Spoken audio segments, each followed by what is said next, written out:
First, Henry Ramos is in the studio with the newest timeline. And Henry, this timeline is quite revealing.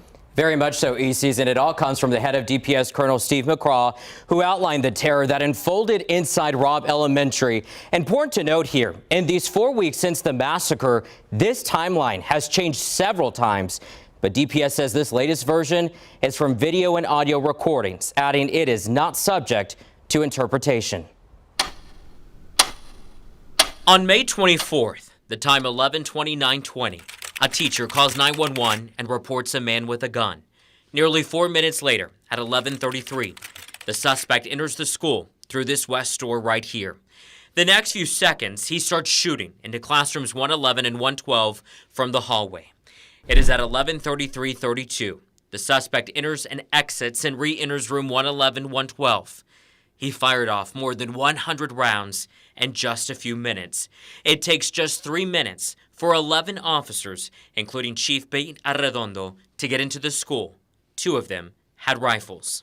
3 minutes after the subject entered the west building, there was a sufficient number of armed officers wearing body armor to isolate, distract, and neutralize the subject. At 11:37, the suspect's gunfire injured officers approaching classroom doors. As time passes, more officers, including Border Patrol agents and DPS troopers, arrive. Time now 11:52:08. The first ballistic shield enters the west door. 1 minute later, someone comments to a DPS special agent about kids being inside. Agent responds, "If there is, then they just need to go in."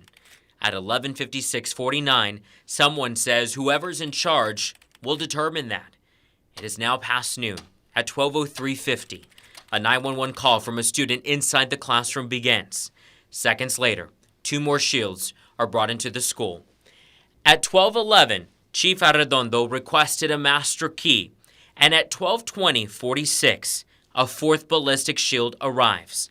It is at 12:27:08, Chief Arredondo is heard saying, quote, "People are going to ask why we're taking so long. We're trying to preserve the rest of the life."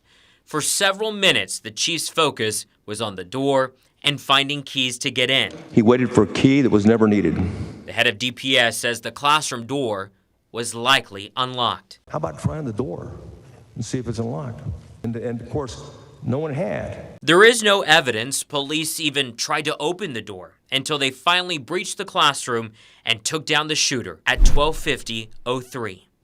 1 hour, 14 minutes, and 8 seconds is the total time of waiting in the hallway from when the first officers arrived to when law enforcement killed the shooter. The only thing stopping a hallway of dedicated officers from entering room 111 and 112 was the on-scene commander, who decided to place the lives of officers before the lives of children. Another issue mentioned by the head of DPS, he says police radios did not work within the school. And tonight, I also got new insight from a former police chief about these new revelations. He's also a founding member of a program that trains law enforcement for active shooter incidents. We're talking about Terry Nichols, who just retired as Seguin's police chief. Nichols says he was shocked learning the number of officers there before taking the gunman down more than an hour later. What you ended up seeing was a paralysis by analysis. You have all these different officers from all these different agencies in a hallway staring at a door, and nobody can make a decision on what to do.